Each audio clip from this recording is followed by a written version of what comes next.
Before we start our discussion, allow me to introduce myself. So I'm Joel Fernandez. You can call me Sir Fernandez. Let's have our prayer. Anyone can lead the prayer? Yes, Danica? The name of the Father, the Son, and the Holy Spirit. The name of the Father, the Son, and the Holy Spirit. Thank you, Danica. Before we start our discussion, so I prepared a game. So anyone who has an idea about this game? Thank you. So, let's have our mechanics how to play this game. Number 1, can you please read? Thank you. Number 2, can you please read, Danica? Thank you.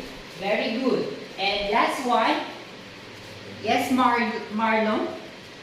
Very good. Now, are you ready to play the game? Okay, so let's have our first word. Okay, guess the first word. Yes, Danica. Outcome. Very good. So, outcome. And how about the second word? Anyone? Yes, Marianne? Very good. Probability. How about the third word? The third word. So, from the letter, so, yes, Marlon. Okay, very good. Points. Point. And the last one, yes, Marlon. Okay, very good. So we have event. Now, take a look at these words. We have the probability. We have the outcomes, points, and events. Now, based on this activity or games, do you have an idea what is our lesson? Anyone? So we have probability, outcomes, points, and event. Yes, Danica. Very good. It's all about the probability. Thank you. So we have probability of simple events. In solving the probability, let's have our objective for today. So we have number 1, define the probability of simple event. Another one, can you please read, Marlon? Calculate the probability of simple event. And the last one, yes, Danica? Appreciate the value of probability of simple event to real-life situations. So we can apply also probability in our daily life. Okay, so that is our objectives. So now, in order for us to know how to solve the probability, let's define first. So the probability of an event is the ratio that compares the number of favorable outcomes to the number of possible outcomes. So we need to compare the two quantity or number. So the probability of outcomes and the possible outcome. Okay? So in solving the probability of simple event, we need to follow or use the formula. So we have this formula. So probability of events is equal to the number of favorable outcomes all over the number of possible for all outcomes. Okay? So please take note this formula in order for us to solve the problem later. So we can apply this formula. So in solving the probability, we need to follow the rules. Rule number 1, the probability of any events is a number from 0 to 1. So what does it mean? So we will see, or we can, if we encounter the 0 probability, so that is impossible to happen. If we encounter the probability is equal to 1, that is possible to happen. Okay? So number 2, can you please read? Yes, Marianne? The probability of events are expressed either the fraction, decimals, and percent. So we can also write the final answer into fraction, decimal, and percent form. Okay? So next, number 3, rules. If an event will never happen, so the probability is equal to 0. Okay? Impossible to happen. So next, last one. Last number 4 rules. If an event is sure to happen, so the probability is equal to 1 or 100%. So that is our rules in solving the probability. We have rule number 1, 2, 3, and 4. So please remember these rules in order for us to solve the probability later. And we can apply these 4 rules in solving probability. Okay, so let's have our examples. So any question about the rules? Okay, none. So let's have our examples. So can you please read Dexter? Okay, thank you. Inside Dexter's closet, he has shirt with 4 different colors. So we have green, red, white, and blue. So that is the 4 colors inside Dexter's closet. So let's have our example number 1. So can you please read example number 1? Yes, Marian? Thank you. So what is the probability that Mr. Dexter will choose color red shirt? So this will be the number of Dexter t-shirt. So green we have 3, red we have 4, white we have 5, and last one, 8, blue. Okay, the question is, we need to apply the formula. Again, what is our formula in solving the probability? Yes, Marian? Okay, very good. Probability is equal to favorable outcome all over the possible outcome. Okay, thank you. So we have this one. So 4 over 20. So favorable outcome we have 4. This and also the number or possible outcome we have 20. So we need to add all the number in each t-shirt. So we have 4 plus 3 plus 5 plus 8, so that is 20. Or we have 1 over 5. Okay? So that is our in fraction form. How about in decimal point or decimal form? So we need to divide the numerator to denominator in order for us to get in the value in decimal form. So we have 0.2. 1 divided by 5 is equal to 0.2. Or in percent form, we have 20%. So we need to multiply 0.2 into 100%. So we have 20%. So that is the 3 form that we need to remember in order for us to write the answer in probability. We have fraction form, decimal form, and percent form. Okay? So example number 1. Question, example number 1. None. Okay, very good. How about example number 2? Can you please read the example number 2? Marlon? What is the probability that Mr. Dexter will choose the color green shirt? Okay, color green shirt. So what is the answer? Thank you. Very good. We have 3 over 20. So passing a favorable outcome, we have 3 because we are asking, or the question is asking color green. And the possible outcome, we have 20. Then the decimal form, we have 0.15, 3 divided by 5. And how about the percent form? Yes, Marian. Very good. We need to multiply 0.15 into 100. So 0.15 times 100 we have 15%.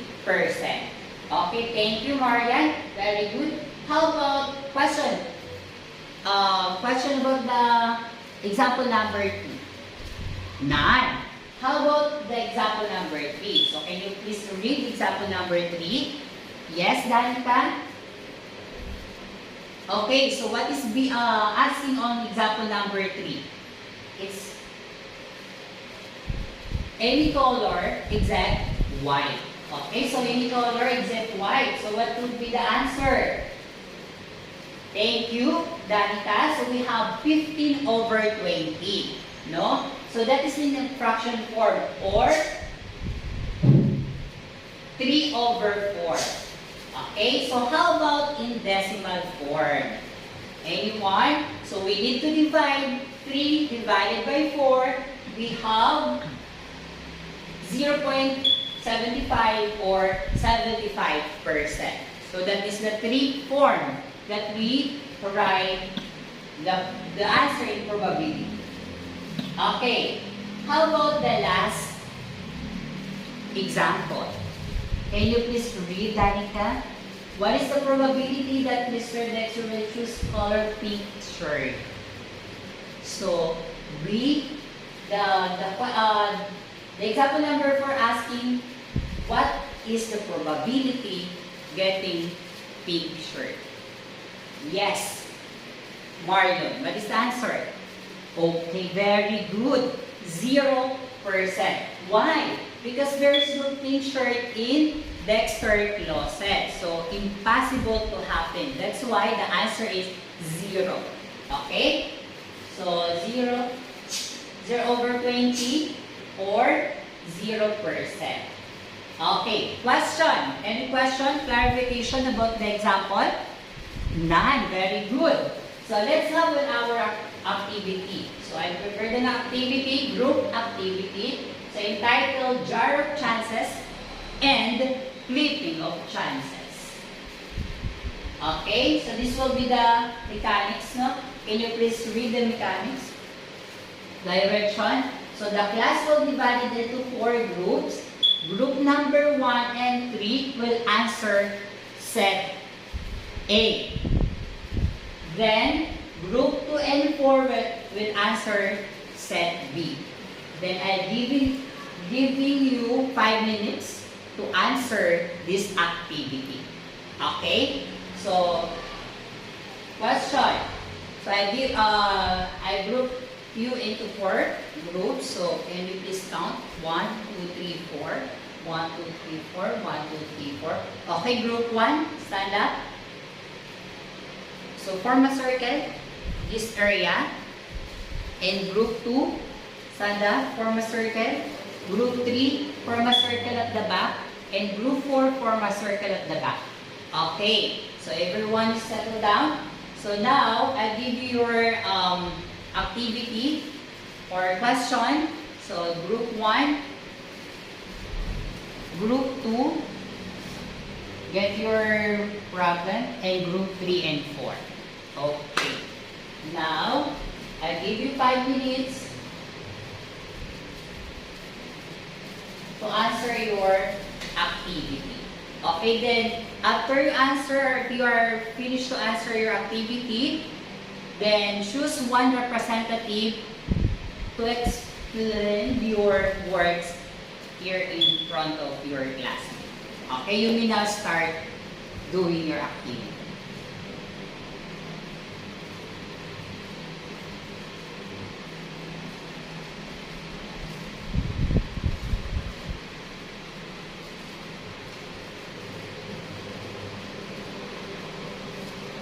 Okay, so group 1, okay, time's up. Group 1, 1 representative. Group 2, group 3, and 4. Okay, can you please explain your words? Okay, so this will be the problem in set letter A. So a glass jar contains 6 red, 5 green, 8 blue, and 3 yellow marbles. So that would be the problem. Okay, then the question is, what is the probability of choosing red marbles, green marbles, and blue marbles? Okay, anyone? From group 2 and 3. Okay, can you please explain your work? Very good. So how about group 2 and 4? So this will be the problem. Ayan. So let's check your answer if your answer is correct. So number 1, we have 6 over 22. Then number 2, 5 over 22. And last one, we have 8 over 22. Okay, so you get the correct answer. So give 5 claps to group 1 and 3. 1, 2, 3, 4, 5. Very good. And next, group number or set number 2. Group 3 and 4. One representative from this group. Okay. Thank you. So this will be the problem. So Mr. Francisco flips a coin in 3 times. So this will be the coins. So the group 3 and 4 flipping 3 times in 1 coin. So what would be the outcome? So this will be the outcome and the question. So examine the sample space, flipping a coin in 3 times. So we have head, head, head, head, head, tail, head, tail, tail, and tail, head, head, and tail, head, tail, and tail, tail, head. Then we have last one is tail, tail. So that is the outcome in flipping 3 times in 1 coin. Okay? And the question is, find the probability of getting the 3 heads, exact 2 tails, and exactly 1 head. Okay, so that is the 3 question in set number or letter B. Okay, so let's check your answer. If your answer is correct, group 3 and 4. So this will be the answer. So number 1, 3 heads, we have 1 over 8. Number 2, exactly 2 tails, we have 3 over 8. And exactly 1 head, we have 3 over 8. So the favorable outcome is 3 and 1. Then the possible outcome, we have 8. Okay? So in decimal form and percent form, we have 12.5, 37.5, and 37.5. So that is the correct answer. Okay? Thank you. Very good for group 3 and 4. And now, any question about the activity? Group 1, none. Very good. Group 2, very good. And group 3, 4. Very good. Okay, so let's give yourself in 5 clap. 1, 2, 3, 4, 5. Very good group. And any question about this activity?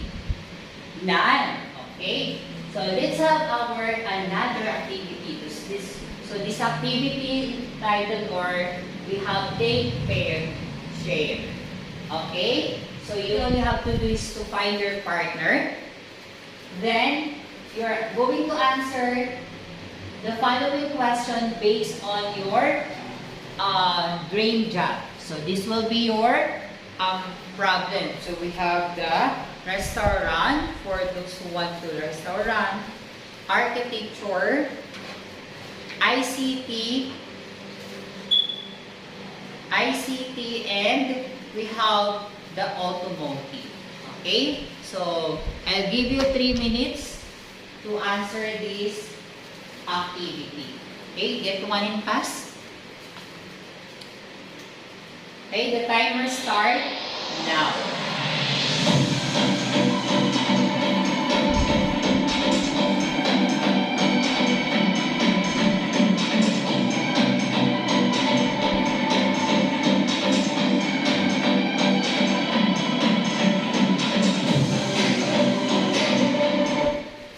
Okay, time's up.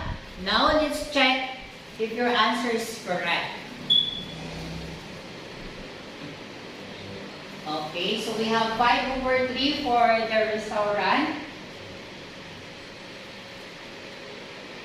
1 over 5. And ICT we have 1 over 40, 2 over 40. So that would be in fraction form.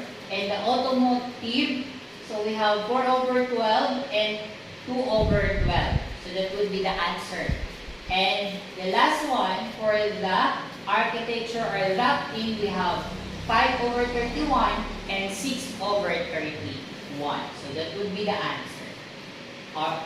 Now, any question? So got 5, 4, 3, 2, and 1.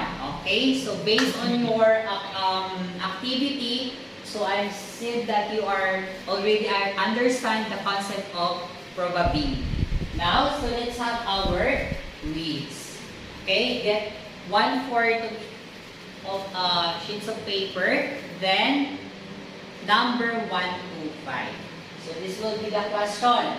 So use the die, determine the probability of getting the number 1, number 3, lower than 5, odd numbers, and even numbers. So that would be our question.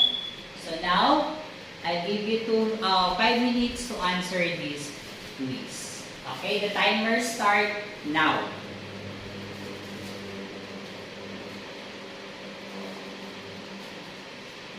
Okay, you have 1 minute left. 10 seconds. And timer. Okay, so let's check if your answer is correct. So in number 1, so we have 1 over 6.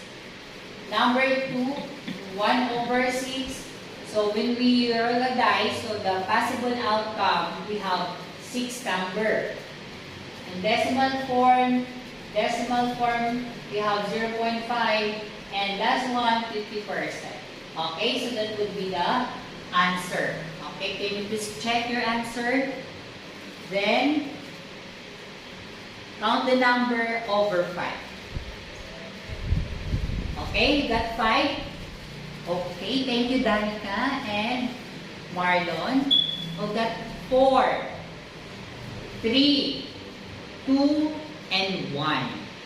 Okay, very good. So based on your score for this quiz, that you know or really understand the concept of probability. Okay? Now, so for your assignment, so this, can you please read, Danica? List down at least 5 situations from your experience wherein you wondered probability of a certain event. Okay, so you are going to write your journal entry. How you learned that? And number 2, I wish to learn more about. So what would be, or what is your ideas about the probability? Okay, so that would be your assignment. Okay, any question? None? So that's all for today. Thank you and goodbye. Goodbye, class. In the name of the Father, and the Son, and the Holy Spirit. Amen.